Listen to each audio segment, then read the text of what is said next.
김성환의 시사야.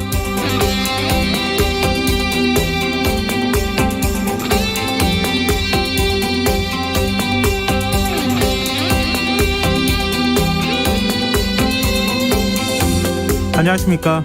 시사평론가 김성환입니다. 국민의힘 윤석열 대선 후보가 오늘 부인 김건희 씨 허위 이력 논란에 대해 국민께 심려를 끼쳐드려 죄송하다 이러면서 공식 사과했습니다. 관련 의혹이 불거진 지 사흘 만인데요.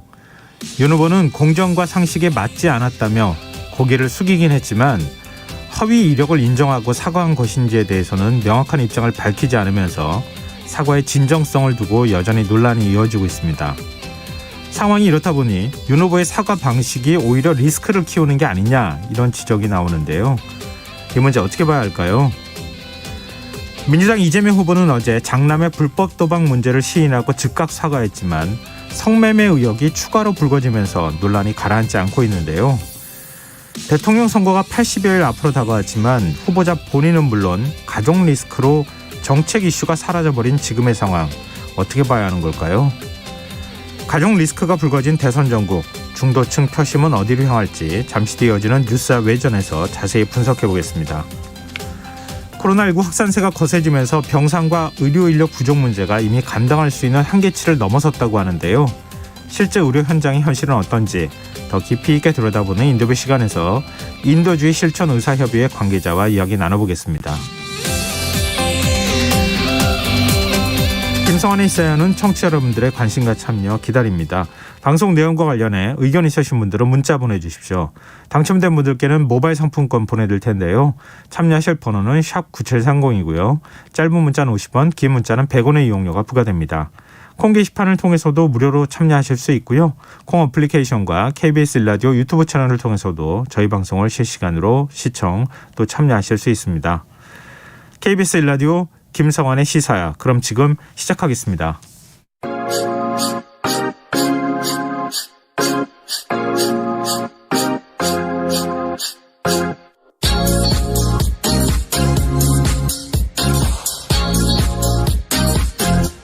KBS 일라디오 김성환의 시사야.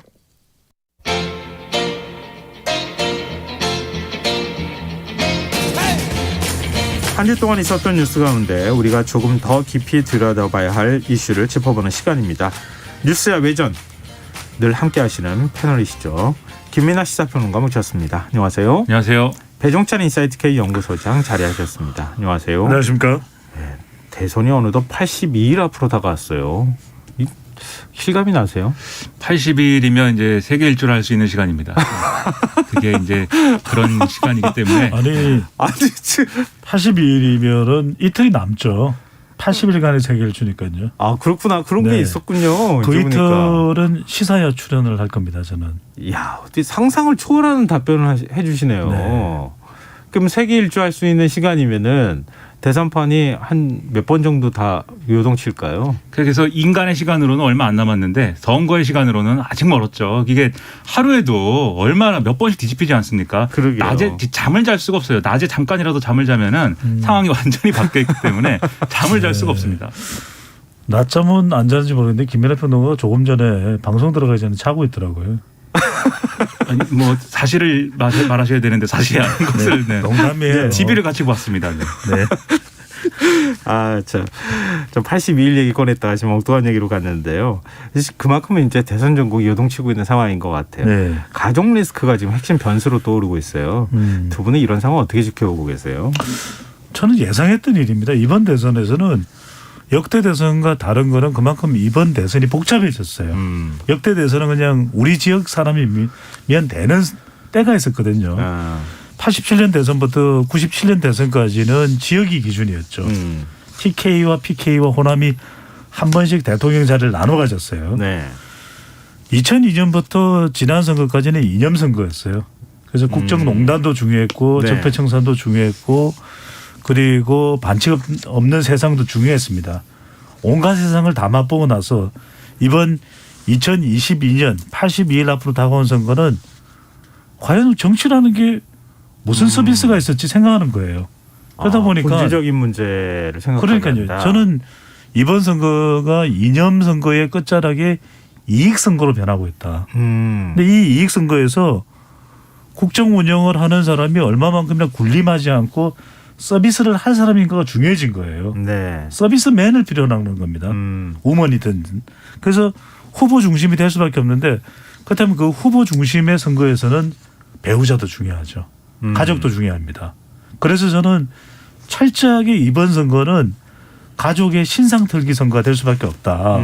그럴 수밖에 없는 것은 이념은 뭐 더불어민주당 지지층, 국민의힘 지지층이 있겠지만은 MZ세대 여성 중도층이 중요하다고 그러잖아요. 네네. 이들은 철저하게 그걸 봅니다. 그래서 후보자 선택하는 거지 배우자 선택하는 거 아니에요. 천만의 말씀입니다. 이번 선거는요. 철저하게 들여다봅니다. 네. 조금 전에 누구 흉내낸 거예요? 김종인 위원장 흉내를 내시려고 그러는 것 같아요. 그런 거예요. 아, 그렇군요. 네. 자, 김민하 평론가 어떻게 보세요? 선거에 항상 이런 국면이 한 번씩 오는 것 같아요. 끝을 보여주는, 밑바닥의 끝을 보여주는 이런 국면. 그래가지고 역대 선거도 생각해 보면은 뭐 아들, 뭐 형님, 무슨 뭐 해가지고 뭐 배우자 해갖고 온갖 논란들이 한 번에 나오는 그런 이제 국면들이 있는데 지금 그 국면이 온 것 같고. 근데 이제 말씀하신 대로 그런 측면은 분명히 있습니다. 기준과 어떤 유권자들이 선택할 수 있는 어떤 근거나 이런 것들이 다 희박해지고 이종격투기 같은 선거가 됐는데 그게 이제 이 말씀하신 대로 이제 이익 선거의 일면이다라고 볼 수도 있겠지만 또 이런 특징이 있는 것 같아요. 이제 어떤 개혁이라든가 이런 대의 명분에 치중한 정권 다음에 오는 선거는 사실 이익 선거의 이 이익 투표 성향의 어떤 그런 것들이 컸습니다. 이게 예를 들면 네. 참여정부 다음에 이제 이명박 대통령이 집권을 하잖아요. 네. 그 선거가 사실은 이익 투표가 굉장히 강했던 선거거든요. 경제라고 하는 게 가장 큰 화두였었죠. 그렇죠. 근데 그럼에도 불구하고 그때는 이념과 노선이 결합돼 있었던 게 어쨌든 전 세계적으로 이제 나름대로 이제 전 세계적으로 따라가야 되는 어떤 이 트렌드가 있는 거고 경제 정책이든 뭐든지 간에 네. 그걸 얼마나 따라갔느냐에 대한 어떤 논쟁이나 이런 것들이 있었거든요. 그래서 뭐 한쪽에서는 이명박 대통령이 신자유주의다 뭐 이렇게 얘기를 하고 그게 옳으냐 그르냐 뭐 이런 걸 가지고 논쟁을 했는데 이번에는 이제 그런 것도 없어요. 이 전 세계적으로도 뭐가 맞는 해법인지가 없고 그리고 지금 이제 이 대선 후보들도 경제면 경제, 정치사회면 정치사회 뭐가 맞는 해법이라는 게 제각기 다 다르기 때문에 결국 유권자들이 판단할 수 있는 기준이라는 거는 이 사람이 얼마나 흠이 없는 사람이냐가 최종적인 어떤 기준인 것처럼 지금 이 국면에서는 남아버린 거거든요. 그래가지고 역대 선거에 다 이런 국면이 한 번씩 있긴 있었지만 이번이 더 심각하게 이렇게 느껴지는 것이기도 한데 특히 뭐 인터넷이 발달하고 하니까 이제 더 심해지는 것 같습니다. 그래서 이거를 어떻게 슬기롭게 유권자들이 좀 이 생산적으로 소화할 수 있느냐 시사에 달렸다라는 거죠. 네. 아니 두 분 말씀 두 분 말씀 듣다 보니까 왠지 이렇게 시야가 확 넓어진 느낌이었어요. 저는 네, 진짜로 지금 국제사회 리더십이 없어져 버렸잖아요. 그렇죠. 미국이 이끌어가는지 뭐 중국이 이끌어가는지도 잘 모르는 상황이고 오히려 뭐 이익을 가지고 미국과 중국이 막 다투고 있는 상황이고 지금 미얀마를 돌보는 국제사회에 경찰 국가가 없잖아요. 그렇죠. 그런 것도 그렇고요. 그리고 유럽도 역시 마찬가지고. 그럼요.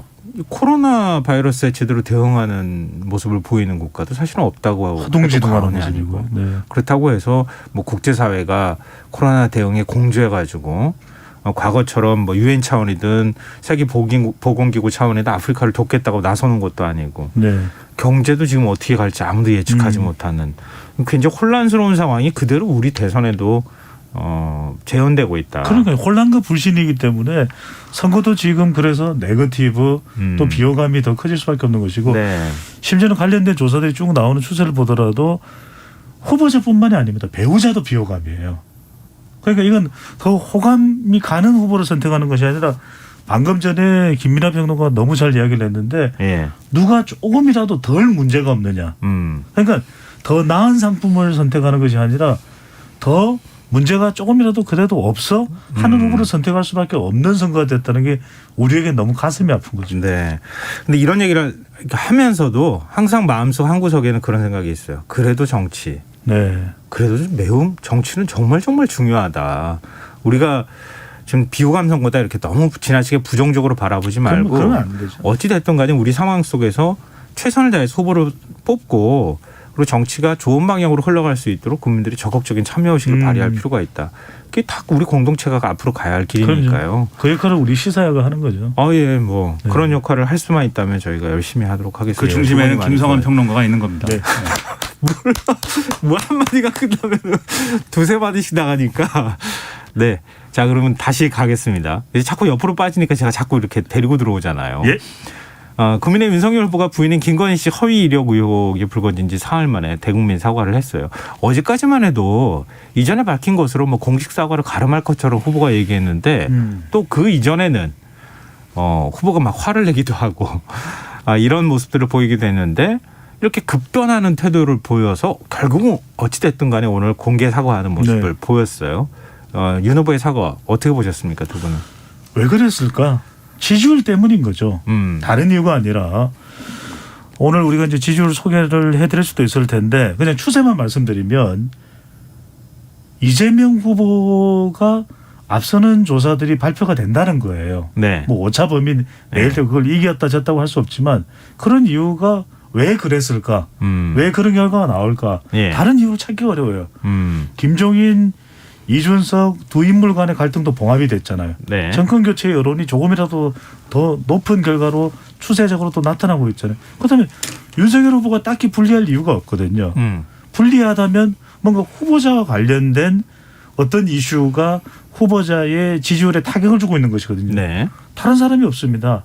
배우자 김건희 씨거든요. 네. 이게 영향을 미치고 있다는 거죠. 왜냐하면 사과라는 것은 자기 지지층은 크게 안 변할 거예요. 국민의힘 지지층이나 보수층에서 윤석열 후보가 또 김건희 배우자가 아주 잘못했다 이렇게 생각은 하지 않을 겁니다. 결과적으로는 이번 선거에서 중요한 MZ세대나 여성 중도층이 중요한데 사과는 이런 것이죠.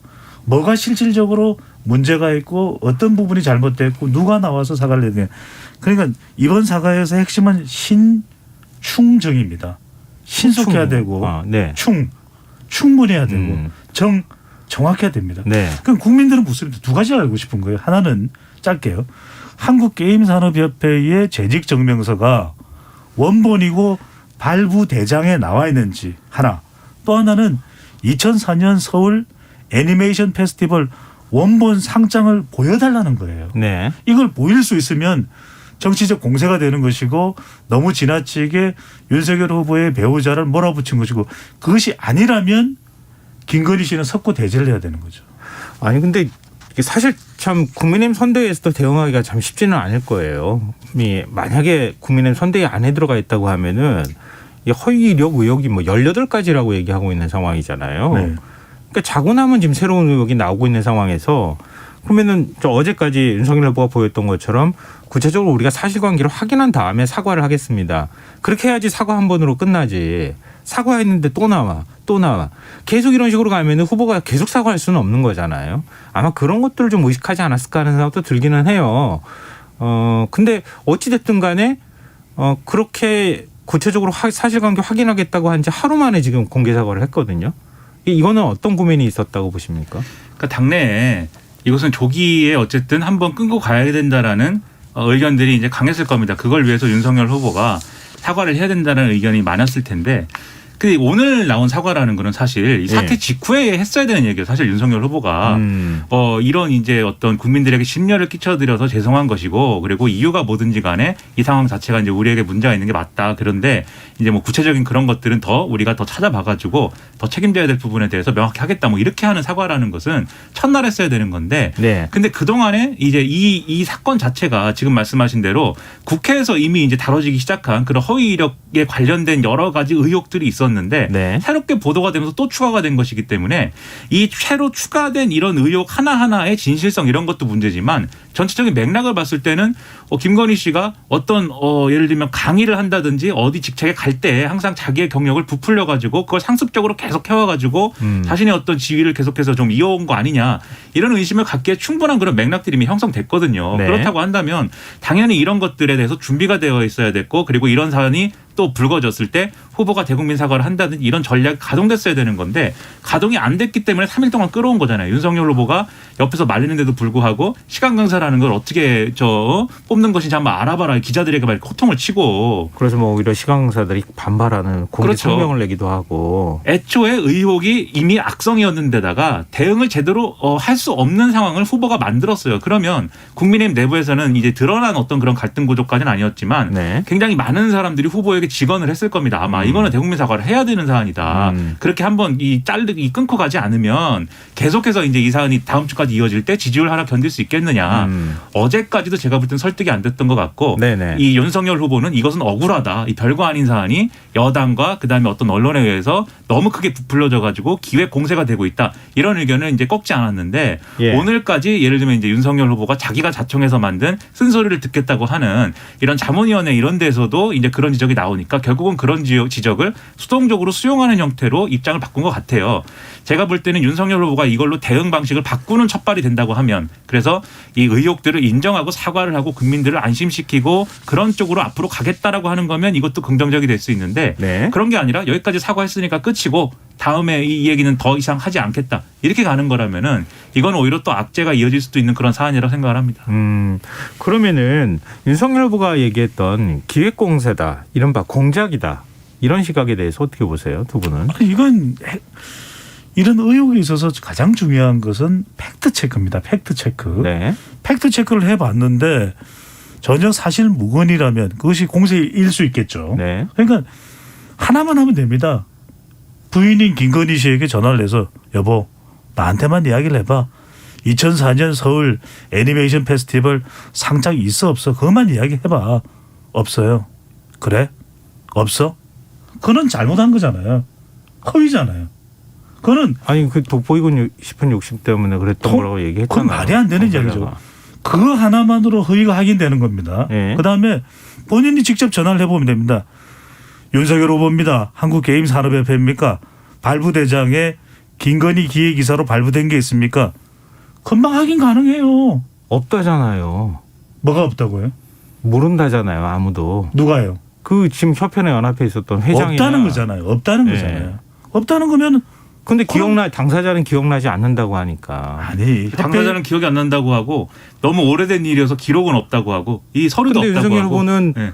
그때 비상근으로 일을 하긴 했다고. 이거 자체가 말이 안 되는 그 거죠. 사실을 아는 사람은 김건희 씨 혼자고 그러니까 자, 이게 완전히 미궁에 빠져버렸습니다. 그러면은 문화체육관광부에서 기록을 가지고 있는데 기록이 없습니다. 그러는데 아니 내 와이프는 있다잖아요. 내 와이프는 있어요. 이걸 믿어야 되나요? 지금 그런 대응을 한 거죠. 윤석열 후보가. 이건 경천 동지할 일이에요. 그래서 저는 이렇게 가면 안 된다. 네. 빨리 아닌 건 아니라고 이야기를 하면 되는 거예요. 팩트 체크를 하고 사과를 표명하고 책임을 약속하면 돼요. 시효가 남아있고 여기에 대해서 업무 방해든 어떤 책임을 져야 된다면 그거는 이 정부의 현 정부입니다. 검찰총장을 지낸 야당의 유력 대선 후보로서 어떤 처벌도 달게 받을 수 있고 그것은 법대로 가는 것이고 성역은 없다. 그걸 천명해야 되는 거죠. 그러니까 지금 어제까지 태도, 오늘 이제 사과를 했지만 오늘도 지적받고 있는 부분이 구체적으로 무엇을 잘못했는지에 대한 내용을 밝히지 않고 있다. 이 얘기는 윤 후보나 지금 배우자 김건희 씨가 어찌됐든 우리는 다 뭐 부분은 모르지만 전체는 거짓이 아니다라고 얘기했던 기존의 입장에서 크게 달라지지는 않았다. 이렇게 추정이 가능한 측면이 있는 것 같은데, 그러니까 당사자는 진짜 억울하다고 생각하는 거죠. 그러니까 의혹 제기의 시선으로 보는 것도 있을 수 있지만 당사자의 태도는 그런 인식을 갖고 있을 수 있다. 이게 어느 쪽이 맞다 틀리다의 문제를 떠나서. 근데 그러니까 당사자가 생각할 때는 왜 나만 이렇게 공격해? 혹시 저게 정치적 의도가 있는 것 아니야? 이게 기획이야, 공작이구나. 이렇게 지금 받아들이고 있는 것 아니냐?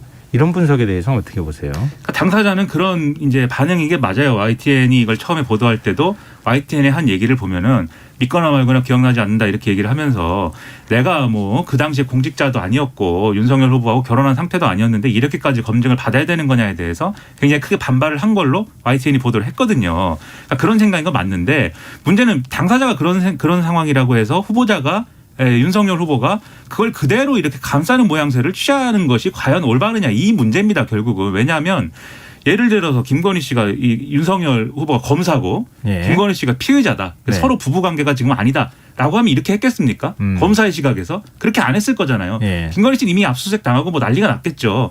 근데 그게 아니고 배우자이기 때문에 지금 감싸는 거거든요. 저는 뭐 현실적으로 부부관계에서 배우자를 뭐 이렇게 배우자 입장에 기울어지는 건 어쩔 수 없다고 보지만 네. 지금 윤석열 후보가 어쨌든 가지고 있는 나름대로의 브랜드랄까 이런 게 뭐 공정과 상식 이런 거잖아요. 우리 편이라고 감싸지 않고 또 나와 가깝다고 해서 이렇게 좀 봐주는 게 아니라 어떤 일이든 간에 공정하게 난 처리한다. 이런 거를 내세우고 있는 건데 그런 그런데 과거의 사건까지 다 이제 사실은 맥락을 보면은 윤석열 후보가 사실 이 부분에 대해서 약해요. 왜냐하면 검사 시절에도 검찰총장 할 때도 채널A 사건이나 이런 거에 대해서 제대로 이렇게 수사를 하지 못하도록 한 이런 내용들이 징계 혐의가 된 거고 그게 이제 이게 결정이 된 거잖아요. 징계 결정이 근거가 된 거잖아요. 네, 그 부분은 인정을 한 거죠. 그렇죠. 그게 뭐냐면 자기랑 가까운 검사를 보호하기 위한 거 아니었냐라는 해석도 가능한 부분이거든요. 계속 이런 식입니다. 뭐 윤석열 사단이라는 얘기도 있고 무슨 뭐 보스 기질이 있다는 뭐 얘기도 있고 이런 것들이 다 하나의 맥락에 지금 놓여 있어요. 그러면 이게 어디까지 연결되는 거냐면은 윤석열 대통령이 탄생했을 때 그 대통령의 리더십이란 뭐냐. 자기 사람들 감싸는 것이고 자기 사람이 아닌 사람들에게는 가혹한 것이다. 이렇게 될 수가 있는 거예요. 네. 그래서 이거 전략을 제대로 세워서 이제 대응을 할 문제지 배우자의 얘기라고 해서 무조건 감싸고 드는 것이 전혀 좋은 영향을 끼치지 않는다라는 겁니다. 네. 그러면 이 오늘 사과로 지금 김건희 씨와 관련돼 있는 허위 이력 의혹은 어느 정도 논란이 좀 정리될 수 있을 거라고 보세요? 전혀 정리가 안 됐죠. 정리가 안 된다. 전혀 정리가 안 된 게 아까도 말씀드렸지만 신속, 충분, 정확 여기에 네. 하나도 해당이 안 돼요. 왜냐하면은 지금 전체적으로는 그 뭐 대체로는 허위가 없어요. 이런 이야기를 할 게 아니라 제가 말씀드렸잖아요. 팩트 체크를 하고 사과를 표명해야 될지 여부를 결정을 하고 책임을 약속하면 되는 일이거든요. 네. 근데 팩트 체크가 안 됐잖아요. 그러니까 이건 확인을 하면 되는 거예요. 왜냐하면은 서울 애니메이션 페스티벌을 주관한 곳이 있을 거잖아요. 거기다 대고 내 와이프가 이름을 김명신에서 김건희로 개명한 사람인데 대상 수상했어요. 확인하면 돼요. 네. 그럼 아니면 이건 허위인 거죠. 그러면은 이거는 석고대죄를 해야 돼요. 그래서 석고대죄를 하고 유권자의 평가를 받는 거예요. 책임을 약속하고 2013년에 안양대학이든 서일대학이든 국민대든 업무 방해가 됐다면 그 혐의가 검찰총장이니까 검사니까 너무 잘 알 거잖아요. 시효가 남아있다 수사하시라. 성역은 없습니다. 이 이야기를 해야 되는 거예요. 네. 왜 중요하냐. 지금 반응을 보이는 것은 윤석열 후보는 유력 대선 후보입니다. 그냥 네. 전직 검찰총장이 아니에요. MZ세대 여성 중도층이 영향을 미칠 수 있고 신정아 대한민국 국민들 알 거예요. 신정아 신정아 학력 씨. 위조를 수사했던 담당 검사가 윤석열 후보예요. 네. 그리고 또 하나 중요한 것이 제일 강조하는 것이 윤석열 후보의 경쟁력의 상징은 헌법 정신, 공정 상식이에요. 여기에는 내 가족이든 자녀든 구분이 없어야 돼요. 이재명 후보도 마찬가지예요. 그렇다면 이걸 내 배우자라고 해서 여기에 예외가 있어서는 안 되는 거죠. 네. 뭐 앞으로도 가족 리스크는 계속될 수밖에 없다. 뭐 이런 말씀 좀 해주셨고요. 일단 그 지금 이제 국민의힘 윤석열 후보와 관련되는 얘기를 좀 해봤는데 민주당 이재명 후보 역시 가족 리스크가 좀 발생했어요. 사실은 아마 이거는 전혀 생각을 못했다고 얘기하시는 분들도 있을 것 같아요. 장남이 불법 도박을 했다는 사실이 조선일보 보도를 통해서 의혹 제기가 됐고 의혹 제기하자마자 이재명 후보가 사과한다 이런 사실 그 불법 도박을 했다는 사실까지도 인정하고 거기에 따르는 사법적인 어떤 책임이 있다면 책임까지 지겠다. 뭐 이런 입장을 밝혔는데요. 물론 윤석열 후보의 사과의 태도하고 비교하자면 좀 비교가 되는 것도 사실이긴 하지만 그렇다 하더라도 지금 이걸로만 끝난 게 아니라 불법 마사지 업소에 좀 드나드는 거 아니냐. 이것도 사실 본인이 직접 올린 그 아들이 직접 올린 글 때문에 지금 이렇게 추정을 하는 거고 아직 뭐 사실 확인이 된 건 아니지만 이렇게 계속 꼬리를 물고 또 이어진단 말이에요. 그러면은 지금 윤석열 후보의 리스크도 있고 이재명 후보의 리스크도 있는 이런 상황이 지금 돼버린 거라고 보이거든요. 이재명 후보의 이 가족 리스크 어떻게 보세요?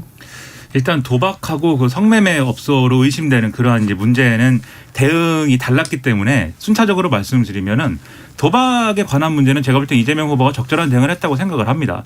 예, 보통 이런 문제가 불거지면은 후보는 뭐 확인해 보겠다고 하고 그동안에 지지자들하고 그다음에 당 사이에 이 글을 올린 사람이 이재명 후보의 뭐 장남이 많이부터 시작을 해가지고 뭐 사실 확인을 해봐야 되는데 시간이 걸리고 이러면서 계속 뭐 이렇게 논쟁을 벌이고 이런 게 사실은 그동안의 일반적인 선거 문법인데 그러지 않고 후보가 어쨌든 사실 확인을 해보니까는 이것은 장남이 올린 게 맞다. 그래서 이거는 이제 사과하고 법적 책임을 져야 될 일이 있으면 지겠고 그다음에 나아가서는 이게 도박 중독 같으니 여기에 대한 치료도 하겠다. 그러니까 뭘 잘못했고 어떻게 책임질 것이고 그다음 후속 조치 어떻게 하겠다라는 게 명확히 들어간 사과예요. 저는 그런 사과가 네. 필요하다는 거예요. 예. 윤석열 후보도. 예. 이재명 후보가 여기에 대해서는 저는 대응 잘했다고 보는데 이 도박에 관련된 문제를 어떻게 평가할 것이냐의 문제에 있어서는 저는 이제 이 후보 배우자의 문제와는 좀 성격이 다르다고 생각을 합니다. 그래서 어디까지 검증할 것이냐. 그렇죠. 이 배우자의 문제는 결국은 영부인의 예비 영부인의 성격이 있기 때문에 예. 그 기준에서 이제 평가를 해야 될 부분이 있는데 아들은 그렇지가 않잖아요. 다만 네. 이 이재명 후보가 경기도지사하고 성남시장을 역임을 했기 때문에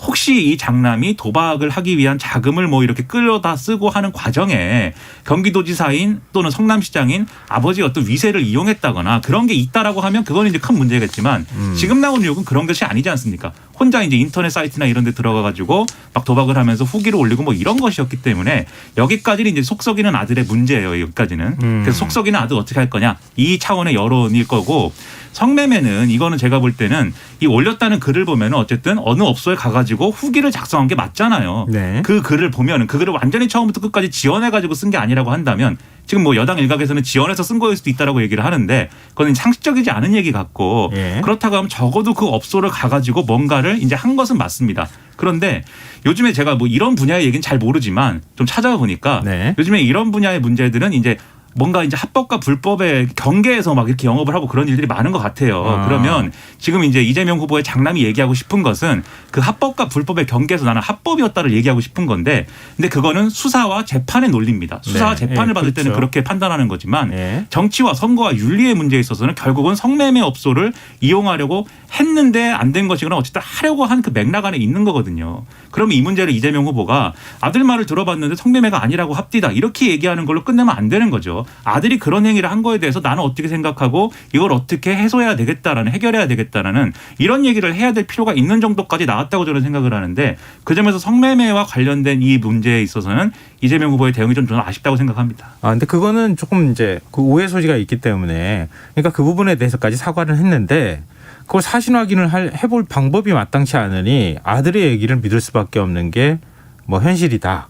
사실이 그거밖에 사실 믿을 수 있는 방법이 없는 거잖아요. 현실적으로 그걸 검증하기도 참 쉽지 않은 문제일 듯하고 그래서 이제 그런 입장을 밝힌 거 아닌가 싶은데요. 그거에 대해서도 대응하는 방법은 뭐 국민께 사과하는 거 외에는 사실 달리 방법은 없는 거잖아요. 그러니까 그 사건에 대한 이 후보로서의 평가가 있어야 된다는 것이죠. 그러니까 이게 윤석열 후보처럼 지금 국민들이 이게 시끄럽게 하는 왜 이 마음을 아프게 하느냐 논란이 되고 있습니다에 대해서 사과를 하지만 그 나머지에 대해서는 모르겠다 이게 아니고 예. 이 상황 드러난 상황들에 대해서 이것만으로도 사실은 확인되는 것들이 있으니 예. 거기에 대한 후보의 평가가 있어야 된다는 것이죠. 아, 평가라는 게 네네. 평론을 하라는 게 아니라 네. 본인의 이제 입장과 이 해결 방법이 있어야 된다는 거죠. 저는 네. 이번 대선이요. 왜 네. 이렇게 가족이 중요할 수밖에 없냐. 예. 왜냐하면 더 이상 이제 유권자들은 후보자들의 말을 믿기가 어려워지는 거예요. 아. 왜? 예. 여성이 어떻다. 또 MZ세대가 어떻다. 자기 가족부터 먼저 관리가 돼야죠. 왜 그러냐 하면은 지금 이재명 후보의 아들이 불법 도박을 했다. 이건 인정이 된 부분이잖아요. 네네. 그죠? 이 본인 스스로가 부분도 인정했으니까. 여하튼 우리가 불법 도박 중독 문제, 예. 청소년들의 문제 이런 부분에 대해서 이게 약이 될 수밖에 없고 또 우리가 주목할 수밖에 없는 이유입니다. 두 번째, 성매매 의혹과 관련된 부분은 수사를 하면 돼요. 진위 여부를 가리면 돼요. 이제 후보자의 아들이고 후보자의 가족이기 때문에 자유롭지 못한 것입니다. 검정의 잣대로부터. 그리고 여기서 뭐가 중요하냐면 이재명 후보가 아무리 MZ세대 이야기를 하고 20대 30대의 고통이 뭔지 이야기한들 아들이 뭘 원하고 아들이 왜 불법 도박 사이트에 들락날락거리면서 200여 개의 글을 올리고 마사지 업소 관련해서 글을 올린 거예요. 아들의 마음은 몰랐던 거예요. 온라인 플랫폼에서 온라인 비대면 공간에서 이야기하면서 우리 아들이 그럴 리가 없을 텐데요. 누가 한 명이 이야기를 합니다. 그런 이야기 가짜 정보일 가능성이 높고 무슨 이야기냐. 자기 아들 마음 이해도 못하는데 어떻게 MZ세대를 이해를 하고 여성의 마음 아내의 마음도 이해 못하는데 어떻게 여성의 마음을 이해한다고 공약을 발표하고 이게 다 유권자들이 볼 때는 거짓부렁으로 보이는 거예요. 그래서 뭐가 중요하냐. 이재명 후보와 활발하게 동반 행보를 한 김혜경 씨의 경우에도 이렇게 이야기를 할 수 있는 겁니다. 아들이 저렇게 뭔가 마음이 허전하고 뭔가 어딘가에 마음 둘 때가 필요했는데 엄마가 조금이라도 더 대화를 했었어야 되는 거 아니냐 이런 생각을 할 수밖에 없는 것이거든요. 그러니까 뭐가 중요해지느냐. 저는 뭘 했고 또 이것이 무엇이 문제고를 떠나서 후보자들이 과연 국가를 운영해야 될 사람들이 수신제가 치국 평천하에서 재가가 됐느냐. 이 부분을 윤석열 후보고 이재명 후보 따져볼 수밖에 없을 것 같아요. 네, 자연스럽게 이제 후보 가족과 관련되는 부분 아까 이제 김민하 평론가가 언급하셨던 것처럼 도대체 가족은 어디까지 검증해야 될 것이냐. 그러니까 예를 들면 영부인의 경우에는 같은 세대를 구성하고 있는 특히 이제 대통령하고 함께 정치 행위를 해야 할 대상이잖아요. 근데 자녀 같은 경우에는 독립생계를 꾸리게 된다고 하면 그러면 사실은 다른 사람이 되는 거잖아요. 국회의원 같은 경우에도 재산 검증, 재산 공개 대상도 안 되는 건데 어찌 보면. 근데 그런 면에 있어서의 시각이 일부 있을 수 있을 것 같고. 근데 뭐 조홍천 의원이 얘기했던 것처럼 국회의원까지는 그렇다 하더라도 대통령은 훨씬 더 엄격한 기준으로 가족을 검증해야 되는 것 아니냐. 이런 시각도 좀 있을 것 같아요. 뭐 부모로서 얘기하면 저도 아이가 방문 닫고 들어가서 방 안에서 무슨 얘기 뭐 하는지 잘 몰라서 사춘기 겪은 부모들 아마 비슷한 얘기를 하기도 할 것 같은데 참 어려운 문제이기도 한 것 같아요. 두 분은 어디까지 어떻게 검증을 해야 맞다고 보세요? 뭐 김건희 씨와 관련돼 있는 건 뭐 결혼 전예일을 어떻게 검증할 거냐 이런 것에 대해 가지고 논란이 있었지만 이게 만약에 이제 저희 두 가지예요. 저희 부모님이 만약에 이제 출마를 해가지고 제가 검증의 대상이 됐다. 그럼 어떻게 될 것 같아요? 제가 한 일을 절대 아무도 몰랐을 겁니다. 그 전까지는 논란이 되기 전까지는. 예. 네, 왜냐하면 이제 인터넷 시대가 그런 것 같아요. 제 생각에는. 예. 그래가지고 이걸 뭐 완벽하게 이제 검증의 대상으로 삼을 수는 없는 것이고 동시에 또 제가 아버지로서 또 이 중학교 2학년 된 딸 아이가 저 같이 살지는 않지만 있는데 예. 그 아이가 이제 무엇을 하고 있는지 어떤 생각을 하고 있는지 인터넷에서 뭐 하는지 몰라요. 그건 모르는 겁니다. 그래가지고 이재명 후보도 아마 이 아들의 이런 행위나 이런 삶에 대해서는 저는 몰랐을 것이고 사전에 이제 캐치하기가 대단히 좀 어려웠을 거다라고 생각을 합니다. 그래가지고 어쩔 수 없는 부분이 있는데 그래서 의혹이 제기가 되고 뭐 어느 것이 사실이냐 여부보다는 대응을 어떻게 하느냐 그리고 그 사건이 어떤 맥락에 있느냐가 중요한 건데요. 예를 들면 지금 정치권에서 그리고 이제 언론에서의 논의라는 게 뭐 아들은 되고 뭐 배우자는 안 되는 거냐 또는 뭐 누구는 되고 뭐 이런 식인데 그게 아니라 그 사건이 어떤 맥락에 있는 거냐가 중요하다는 거죠. 예를 들면 네. 이재명 후보의 아들이 아니고 사촌이나 무슨 네. 먼 친척인데 이재명 후보가 가지고 있는 어떤 집이나 그런 거를 활용해 가지고 무슨 사건을 저질렀다. 이건 검증의 대상이죠, 당연히. 근데 그렇지 않고 말씀하신 것처럼 아들인데 예를 들면 이제 과거의 대통령들의 아들들도 어떤 경우에 문제가 되고 어떤 경우에 문제가 안 되는 경우들이 있었습니다. 가령 이제 문재인 대통령 아들 준용 씨의 경우에는 야당에서 계속 이런저런 의혹을 막 얘기를 하고 문제 제기를 하려고 하지만 결국은 대통령하고의 연관성이 없기 때문에 없는 문제들로 지금 비춰지기 때문에 그렇기 때문에 문제가 안 되는 거잖아요. 아니 근데 당시에는 문제가 많이 됐죠. 채용 비리다 뭐 이렇게 해가지고 상당히 그건 논란이 이제 많았었죠. 선거 과정에서 있었던 그 문제인데 그거는 만약에 그 채용 비리가 그것도 이 대통령 후보의 아들이 과거에 이 아버지가 가졌던 지위 즉 청와대 민정수석이다.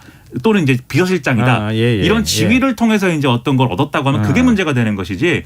문준용 씨가 예술가로서 무슨 뭐 지원금을 뭐 이렇게 신청해갖고 받고 하는 과정에 대통령 아버지의 영향이 없다고 하면은 그것은 그냥 문준용 씨의 삶인 거죠. 근데 그게 아니라 과거의 사례를 보면은 아들이 문제가 되고 이런 게 김현철 씨라든가 홍삼 트리오라든가 뭐 이런 거 있지 않습니까?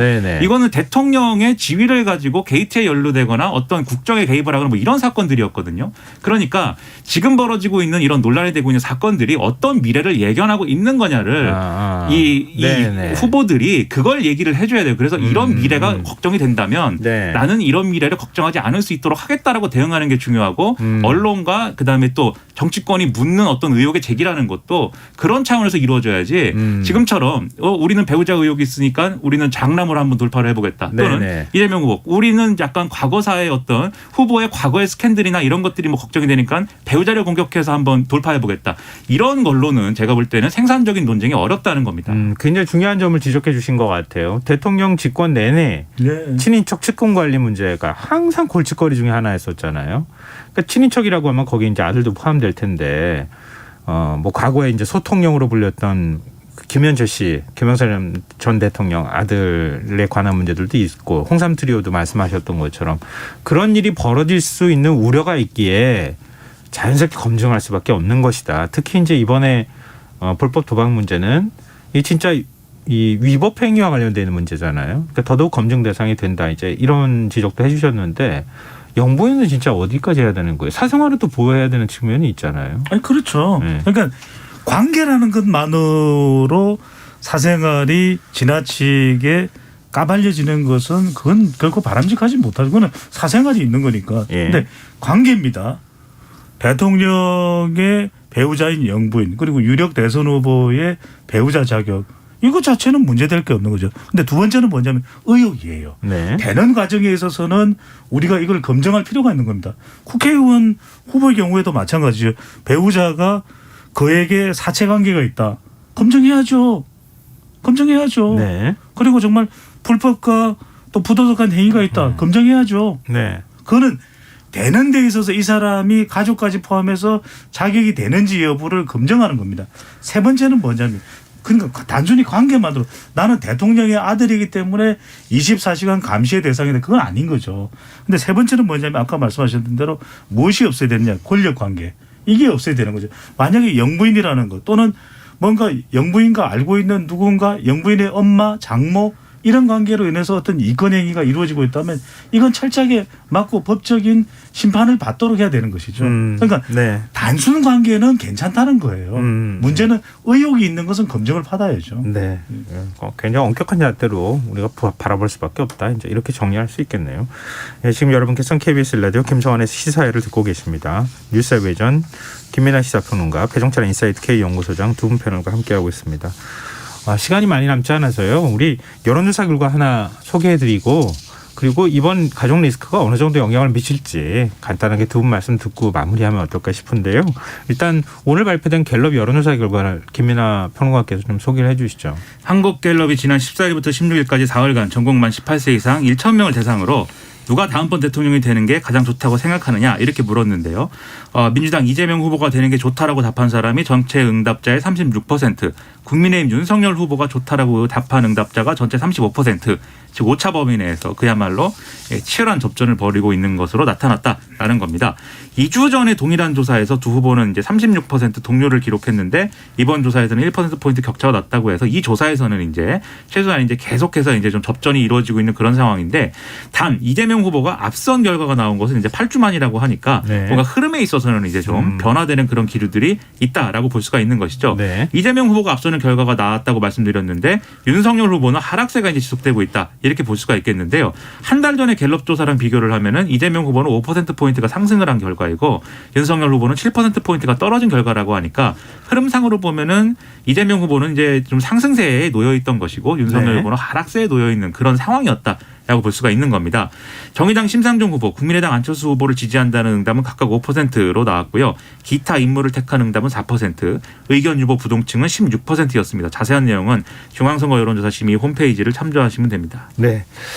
이번에 여론조사 추이하고 앞으로 가족 리스크가 어느 정도 여론조사에 반영이 될지 특히 중도층 표심에 어느 정도 영향을 줄지 이걸 좀 같이 말씀해 주시면 좋겠어요. 두 분이 한 말씀씩 해 주시면 아마 시간을 마무리해야 될 것 같습니다. 아주 절대적인 영향을 미치고 있고 앞으로도 미칠 것으로 보입니다. 왜 그러냐면 네. 이번 대선이 뭔가 구도로 가느냐 아니면 정책으로 갈 것이냐 생각을 했더니 어느 순간 가족이 핵심이 돼버렸거든요. 예. 그건 계속해서 후보자와 관련된 자격 이 논란이 이번 선거에서는 중심이 될 수밖에 없다. 누가 그래도 조금이라도 더 자격이 있는 사람인가. 그렇다면 여성도 중요하지만 20대 30대에게도 영향을 주고 또 화이트 칼라에게도 영향을 주고 가정주부층에게까지 영향을 주고 중도층도 주지만 서울 지역에도 지금 영향을 주고 있거든요. 네. 지지율이 계속 변화하는 모습을 보이고 있다. 그렇다면 우리가 2002년의 사례입니다. 이회창 후보는 아들 문제를 더 빨리 공개를 하고 그것을 규명을 했더라면 차라리 선거에도 도움이 될 수도 있었을 테고 경선에서 이미 색깔 논란의 시비에 말렸던 이 노무현 후보는 아내에 대해서 그럼 아내를 버리란 말입니까 하면서 유권자의 평가를 받았거든요. 네. 얼마나 이 가족에 대한 공개 또 소통이 중요한지를 알 수가 있는 거죠. 네. 영향을 앞으로 굉장히 많이 미칠 것이다 이렇게 말씀해 주셨는데 김민아 평론가요. 오늘까지 나온 여론조사에 김건희 씨 의혹이 100% 반영됐다고 저는 생각하지 않습니다. 왜냐하면 유권자들의 평가를 하는 기간이 또 필요하기 때문에 네. 그래서 다음 주까지의 어떤 흐름을 이제 잘 돌려놓으려면 윤석열 후보가 네. 제대로 대응하는 게 필요해요. 대응까지도 유권자들의 평가 대상입니다. 그래서 앞서도 말씀드렸지만 김건희 씨가 허위 이력 의혹도 있고 여러 가지 의혹이 있는데 이 배우자가 영부인이 될 경우에 얼마나 주변에 파리떼 애들이 많이 꼬이겠습니까? 그거 어떻게 될 거냐. 이 생각을 할 거거든요. 유권자들이. 그러면 윤석열 대통령이 그거 봐주는 거냐 이런 판단할 거기 때문에 그 판단을 하지 않을 수 있도록 지금의 하락세를 멈추는 게 필요하다. 그래서 이제 대응을 제대로 해야겠고요. 이재명 후보 마찬가지입니다. 상승세가 이 제대로 대응을 하지 않으면 꺾이겠죠. 꺾이겠죠. 그렇기 때문에 만약에 이재명 대통령 시대에 아들이 잘못하고 다니면 이재명 대통령 어떻게 하는 거지? 여기에 대한 답을 주는 그런 대응을 할 필요가 있다. 이런 생각입니다. 네. 두 분 말씀 들어보니까 다음 주 여론조사 추이가 어떻게 나오느냐. 이게 아마 연말 전국 지나가는 여론조사 추이를 가늠할 수 있는 굉장히 중요한 시점이 바로 다음 주가 될 것 같다. 이런 생각이 드네요. 근데 다음 주 여론조사 결과 가지고 우리가 다시 한번 좀 분석해 시사회를 보니까. 놓치면 안 됩니다. 네, 알겠습니다. 한시도 놓칠 수가 없어요. 네. 네. 아유, 마지막으로 이렇게 호방한 웃음 들은 시사 프로그램계의 블록버스터입니다. 좋네요. 자, 뉴스의 외정 오늘은 여기까지 하겠습니다. 지금까지 배종찬 인사이트 K연구소장 김민아 시사평론가 두 분과 함께했습니다. 고맙습니다. 고맙습니다. 감사합니다.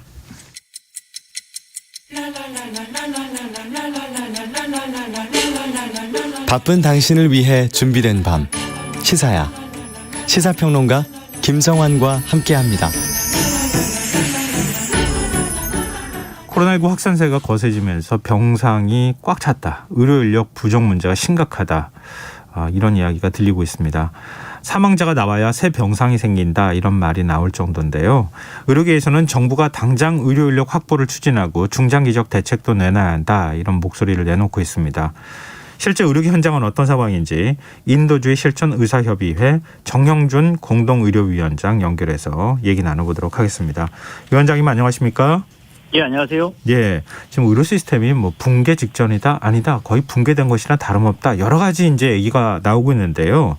현재 현장의 상황은 어떻습니까? 현장 상황은 뭐 유럽 같이 의료 붕괴가 돼서 환자가 환자를 돌본다고 하는, 그러니까 이제 의사나 간호사가 다 이제 감염이 되는 그런 상황은 아니지만, 네, 비코로나 환자 중에 응급 중환자 진료가 상당 부분 지연이 되고 있고, 네, 특히나 이제 코로나 확진자도 응급실에서 대학병원에서는 이제 대기해야 되는 수준으로 지금 가 있기 때문에 네, 매우 심각한 상황이고요. 실제 수치상으로 이제 국민들께서 보셨을 때 수도권의 위중증 환자, 중환자 병실 뭐 90% 정도 차신 걸 보셨을 텐데 그 정도면 사실은 완전히 뭐 만석이라고 이렇게 생각하시면 됩니다. 근데 일반적으로 우리 이제 뭐 암 환자라든가 그 외에 뭐 심근경색 등등해서 중증 환자들이 있잖아요. 항상 늘 있어 왔고.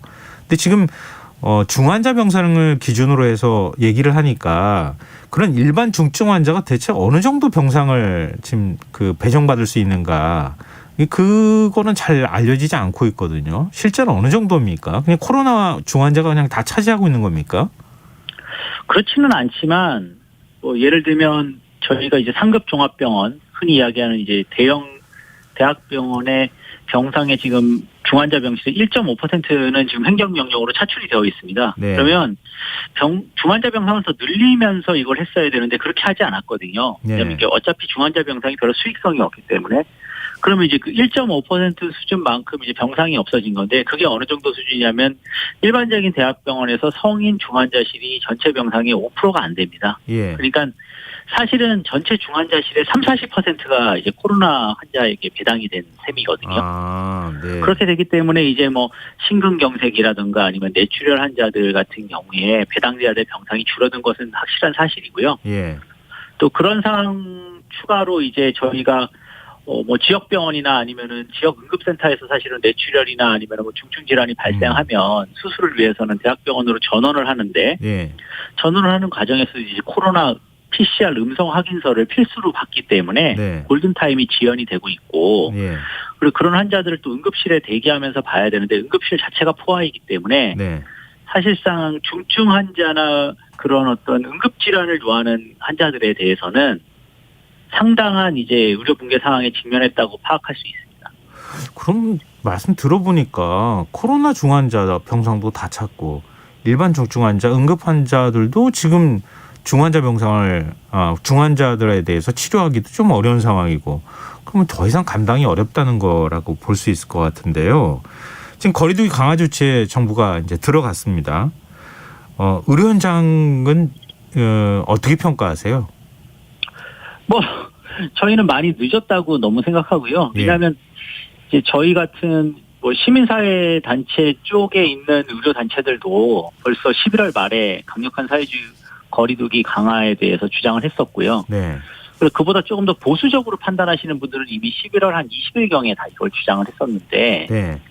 저희가 그런 저희 주장 이후에도 지금 거의 3주가 걸렸기 때문에 너무 늦었고, 그리고 강도 면에서도 현재 내일부터 시행되는 어떤 조치들이 과거의 그 조치를 답습하는 거에 지나지 않거든요. 근데 현재는 과거보다 훨씬 더 많은 확진자와 위중증 환자가 있지 않습니까? 네. 그러니까 이제 이 부분을 원점으로 되돌리거나 아니면 줄이려고 하는 시도라면 훨씬 더 강력한 조치가 좀 필요하지 않았을까라는 생각은 듭니다. 근데 참 이 코로나19 대응이라는 게 어려운 게 경제적인 상황이나 뭐 자영업자들의 또 반발의 소리도 있잖아요. 근데 그런까지 감안을 안 할 수가 없는 상황이기도 한 것 같긴 한데 지금 이제 정부에서 설명하기로는 2주 정도 시간을 좀 벌 수만 있다면 그 사이에 좀 의료 체계에서 지금 뭐 예를 들면 중증 환자 병상도 조금 여유가 생길 수 있고 대응 능력이 좀 커질 수 있을 것이다. 이렇게 얘기하고 있거든요. 실제로 그럴 수 있을 거라고 보십니까? 일단 뭐 2주 가지고는 불가능하고요. 예. 왜냐하면 과거에도 생각을 해보시면 작년 12월쯤에 이제 저희가 3차 대유행을 겪으면서 서울 지역 같은 경우에 그 당시에 이제 병상이 부족해서 행정명령으로 전체 이제 중환자 병상 1% 행정명령이 나온 게 딱 정확하게 작년 12월 17일입니다. 네. 근데 이제 그 당시에도 그 당시 이제 확진자 숫자가 거의 한 2,000명이 안 됐을 때였거든요. 예. 그러니까 이제 지금 현재 확진자가 아시다시피 뭐 7, 8천 명이 발생하는 상황에서 2주 정도를 했을 때 그러면 작년 예를 들었을 때 1월 중순에 그러면 저희가 이제 상황이 많이 좋아지냐면 상당 부분 호전은 됐지만 그렇다고 뭐 저희가 이전의 사회적 거리두기 완화 조치로 돌아가진 못했다는 점을 봤을 때 예. 지금 7, 8천 명 수준이면 지역사회 감염 수준이 훨씬 더 높고 또 배수 증가 가능성이 있기 때문에 훨씬 더 오랜 시간이 만약에 이런 정도의 그 사회적 거리두기 강화 수준이라면 네. 걸릴 수밖에 없다는 것이 이제 뭐 수학적으로나 데이터상으로 이제 나올 수밖에 없고요. 그리고 또 좀 하나를 마지막으로 말씀드리면은 네네. 너무 그동안 이제 저희가 이런 뭐 경제적 문제를 고려해가지고 이제 위드 코로나나 뭐 단계적 사회적 거리두기 완화를 했지만 네. 사실 이제 보상 체계 자체나 재정 투입이 너무 적었기 때문에 네. 모두 다 고통받은 부분이 있어서 의료 부분에서도 마찬가지로 이제 재정 투입이 너무 적었던 부분들이 영향을 줬습니다만 그런 걸 고려를 했을 때는 이제는 더 이상 이런 정도 수준의 재정 투입으로는 전방위적으로 견딜 수 없는 게 아니냐 이런 생각까지 할 수 있습니다. 단기적으로 뭔가를 지금 의료 현장에서 대응력을 높이기에는 한계가 있다 이렇게 말씀하셨는데요. 그 기간 동안이나마 좀 병상을 추가로 확보하거나 이럴 수 있는 뭐 방법은 없는 겁니까? 그러니까 이제 병상 확보라는 것이 11월 5일에 이미 정부가 저희 상급 종합병원에 이제 지금까지 1.5%의 그 병상을 동원했었습니다. 근데 11월 5일부로 이제 그거를 3%로 올렸거든요. 네. 근데 지금 한 달 반이 지났는데 사실 이행 수준이 50% 정도밖에 안 됩니다. 그러니까 이제 무슨 이야기냐면 없는 상황이다 이런 말인군요. 예, 그러니까 행정명령이나 지시를 가지고 지금 이행이 되기에는 너무 이게 촘촘하게 사실은 그런 필수 의료 시스템들이 돌아가고 있었거든요. 네네. 그러니까 이제 여지가 없었기 때문에 사실은 신축 개념의 어떤 확장 정책이 필요한데 확장 정책은 사실은 이제 행정명령만 가지고는 될 수가 없고 네. 재정 정책과 동시에 어떤 병상을 새로 확보하는 것들이나 증축하는 것들이 필요합니다. 네네. 그럼 이 계획들은 사실 3, 4주 안에 하기는 좀 어려운 상황이고 물론 뭐 여러 가지 이제 방안을 동원해야 되겠습니다만 명확한 어떤 재정 투입이 없다고 하면 지금 현재 상황에서는 강력한 사회주의 거리두기 외에는 저희가 할 수 있는 방안이 거의 없는 것이죠. 지금 의료 인력 부족 문제도 굉장히 심각하다 이런 얘기가 나오는데요. 일단 현장에 있는 의료 인력 자체가 굉장히 과중한 업무로 피로감을 호소하고 있는 상황이기도 하고요. 뭐 지역 보건소 공공의도 지금 다 코로나19 대응에 투입이 되는 바람에 보건소가 다 문을 닫고 있다 이런 얘기까지 나오고 있는데 인력 확충 문제는 이건 어떻게 풀어가면 좋을까요? 그것도 비슷합니다. 이제 애초에 정규 인력을 좀 더 고용을 했어야 되는데 사실 이제 코로나가 뭐 이렇게 저도 마찬가지지만 이렇게 막 오랜 기간 갈 거라고는 거의 생각을 안 했던 것 같습니다.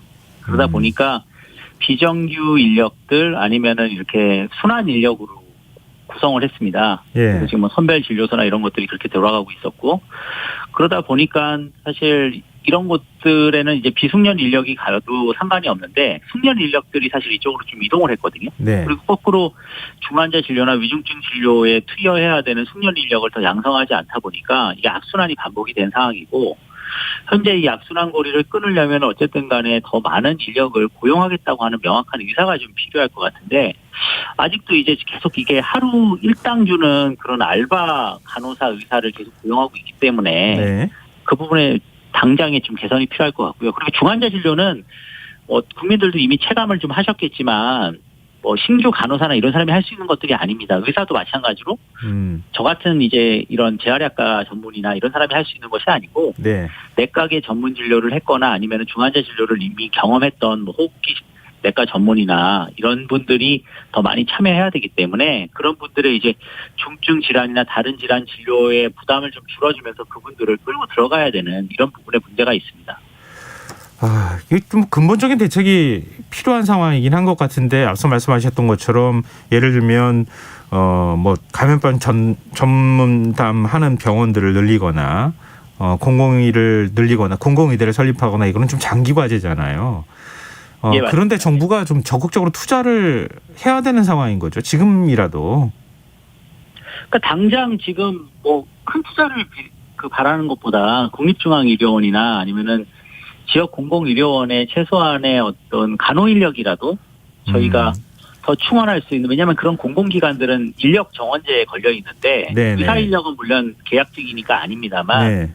간호 인력이라도 인력 정원제를 좀 풀어주고 그다음에 좀 인력에 대한 보상 체계를 상승을 시켜서 예. 민간 대학병원 수준으로 보상을 해주면서 사람을 또 고용하는 수밖에 없는데 예.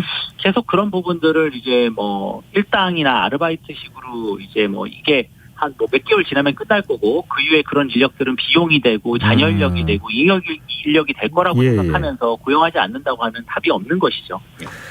그런 면에서 좀 정부 계속 지금 말씀하셨던 굴레에서 빠져나오지 못하는 거 아닌가 싶은데요. 마지막으로 이거 좀 짧게 답변을 부탁드리는데요. 저희 청취자 3717님께서 지금 재택치료자가 3만 명을 넘었다고 하는데 공공시설의 병상을 많이 설치해서 집중치료를 하는 것이 어떨까요? 체육관 같은 거 활용하는 방법은 어떨까요? 이렇게 질문해 주셨거든요. 그 이야기가 많이 나왔는데 상당히 공상입니다. 왜냐하면 체육관이 의료시설이 되기가 되게 어렵고요. 그다음에 아까 제가 계속 말씀드린 건데 저희가 지금 공간이 부족해가지고 문제라고 딱히 말씀드릴 수는 없습니다. 왜냐하면 지방의료원에도 지금 이미 병실이 상당 부분 있는데도 인력이 없어서 코로나 환자 못 보고 있거든요. 그러니까 인력을 금방 마련해야 되는데 정부의 지금 대응 방역이 병상에 대한 보상 체계로 되어 있습니다. 그래서 병상에 대한 보상을 하면 인력이 따라올 거라고 생각하는 것은 매우 순진한 생각이고요. 병상이 아무리 보상을 해도 사람을 당장 제거할 수 없는 상황이니까 저희가 인력 구조와 관련해서는 병상 대비 인력 규정이라든지 아니면 인력 충원을 위한 획기적인 방안이 좀 필요합니다. 네, 알겠습니다. 오늘 말씀 고맙습니다. 예, 감사합니다. 네, 지금까지 인도지 실천의사협의회 정영준 공공의료위원장이었습니다. KBS 라디오 김성환의 시사 1부 순서는 여기서 마무리하겠습니다. 전 11시 정각 2부에 다시 오겠습니다.